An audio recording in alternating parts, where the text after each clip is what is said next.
Police അന്വേഷണം കടുപ്പിച്ചിരിക്കുകയാണ്. ഇപ്പോഴും Palakkad MLA എവിടെയാണെന്നറിയില്ല, ഒളിവിൽ തന്നെയാണ്. രാഹുൽ മാങ്കൂട്ടത്തിനായി പോലീസ് ലുക്കൌട്ട് നോട്ടീസ് പുറത്തിറക്കിയിട്ടുണ്ട്. കഠിനമായ ദേഹോപദ്രവം ഏൽപ്പിക്കൽ, വീട് അതിക്രമിച്ച് കടങ്ങൽ തുടങ്ങിയ കുറ്റങ്ങൾ അടക്കം ചുമത്തിയാണ് രാഹുലിനെതിരെ കേസെടുത്തിരിക്കുന്നത്.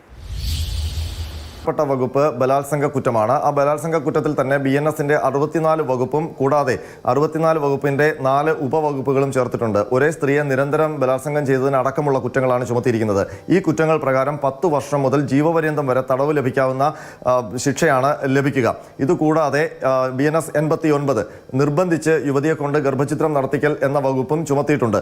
ഈ വകുപ്പ് പ്രകാരം 10 വർഷം മുതൽ ജീവപര്യന്തം വരെ തടവ് ലഭിക്കാവുന്ന കുറ്റമാണ്. അതായത് 8ഓളം വകുപ്പുകൾ ചേർത്തതിൽ 6 വകുപ്പിലും രാഹുൽ മാങ്കൂട്ടത്തിന് 10 വർഷം മുതൽ ജീവപര്യന്തം വരെ തടവ് ലഭിക്കാവുന്ന കുറ്റങ്ങളാണ് ചുമത്തിയിരിക്കുന്നത്. ഇതുകൂടാതെ വിശ്വാസവഞ്ചനയ്ക്കും വീട് കയറി മർദ്ദിച്ചതിനും ഉള്ള കുറ്റങ്ങളും ചുമത്തിയിട്ടുണ്ട്. IT ആക്ട് പ്രകാരവും കേസ് രജിസ്റ്റർ ചെയ്തിട്ടുണ്ട്. ഏതായാലും രാഹുൽ മാങ്കൂട്ടത്തിനെ കണ്ടെത്താൻ വ്യാപകമായ പരിശോധനകൾ പോലീസ് അപ്പോൾ തന്നെ ആരംഭിച്ചിട്ടുണ്ട്. ഇതിന്റെ ഭാഗമായി രാഹുൽ മാങ്കൂട്ടത്തിനെതിരെ ലുക്കൌട്ട് നോട്ടീസും പുറത്തിറക്കിയിട്ടുണ്ട്.